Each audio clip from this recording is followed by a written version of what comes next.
All right, guys. Zion Williamson and the New Orleans Pelicans are going to the 2022 playoffs. What did he do, man? Did he eat the whole playoff bracket? No, that was whack. That was. Come on, man. Stop thinking. I'm not doing anything. It's your response that's whack. Well, give me a proper alley-oop. That is a proper alley-oop. No, it's not.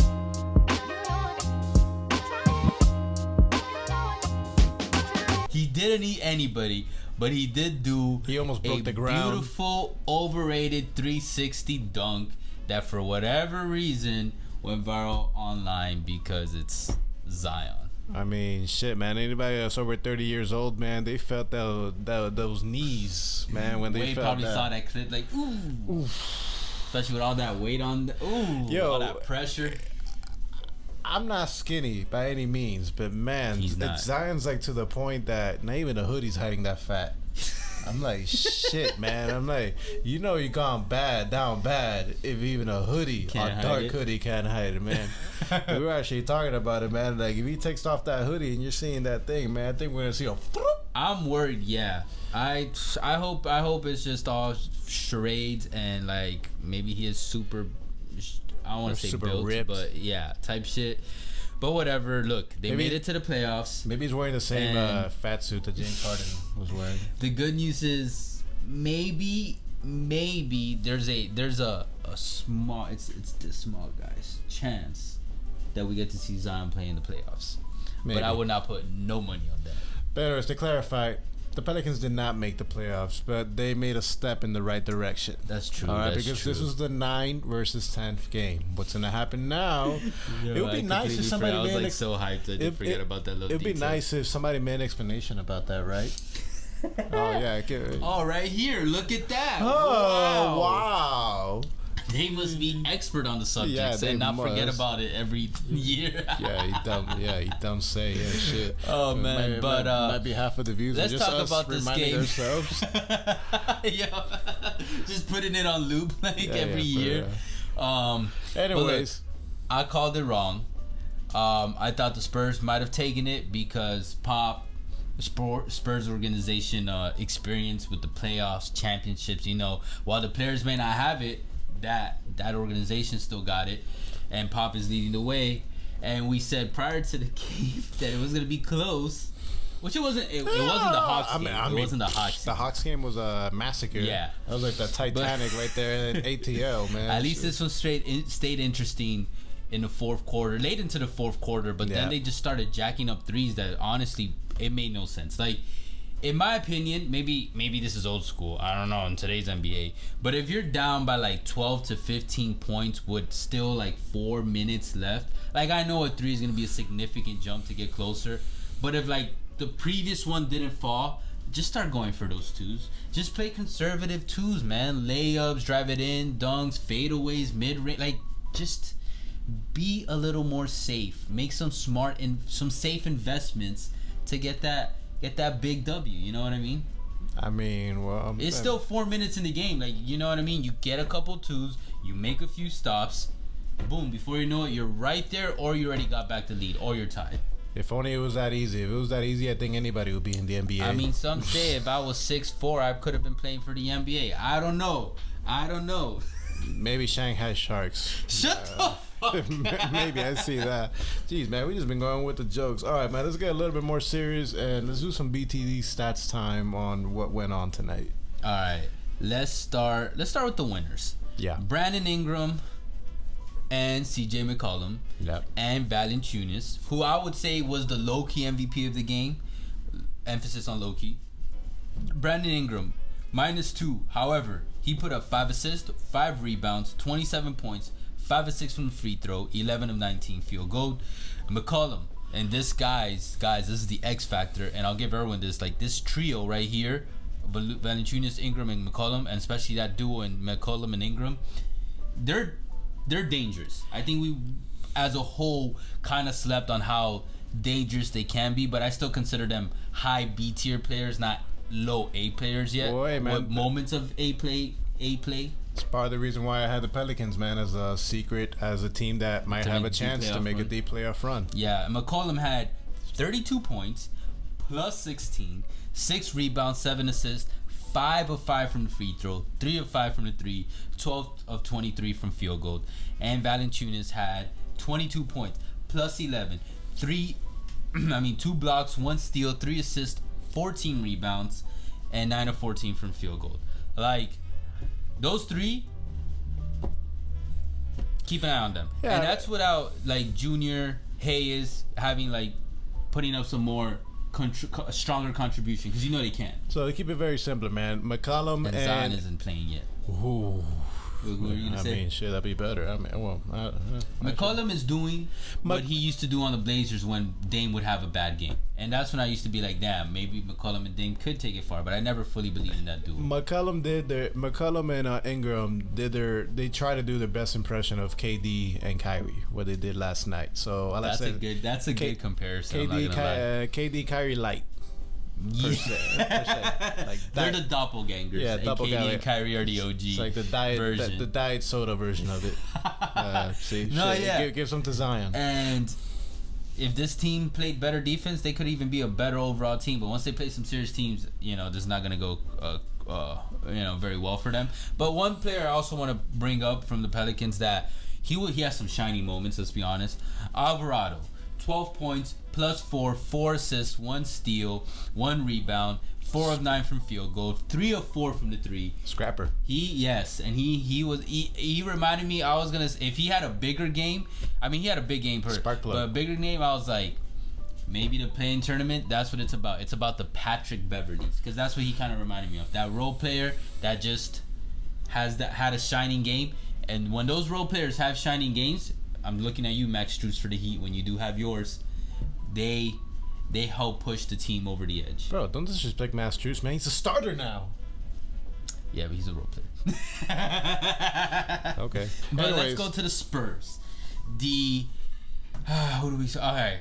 I want to start with Murray, but he was 5 of 19, 1 of 5, at least 5 of 5 from the free throw with 9 rebounds, 5 assists, -4, 16 points. He was the person that was supposed to do better for the Spurs. Highest score was Vassell, 7 of 15, 7 of 13 from the 3, 100% from free throw with 23 points, -6 plus minus, 3 assists and 2 rebounds.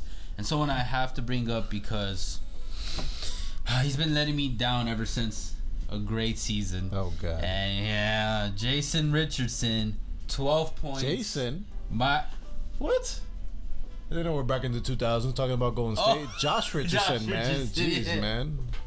12 points, -+9, 2 assists, 2 rebounds, 2 of 4 from the 3, 2 of 2 from free throw, and 4 of 9. The reason I want to bring up is because he was doing what I think anyone who was high on him a couple years back. You weren't high on him at all? I never was high on him, man. I know some of the No Dunks guys were. We thought, hey, he could be a top 20, top 30 point guard in the league.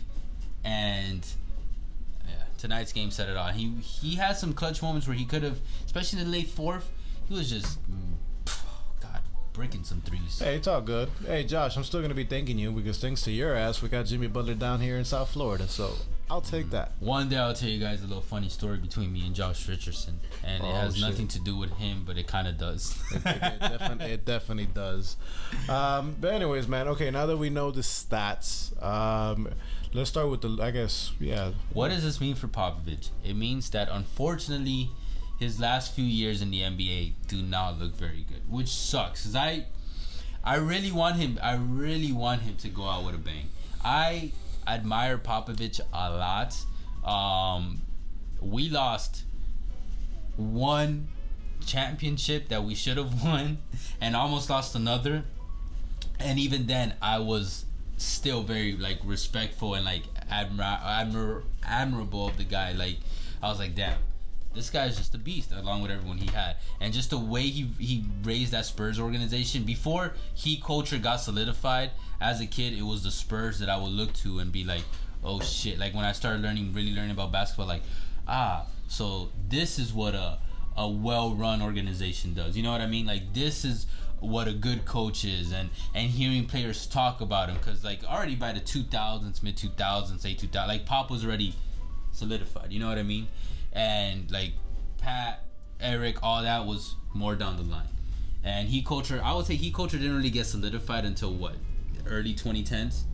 Mid 2010s is when it was like solid, where okay, Heat culture is a thing. You know what I mean?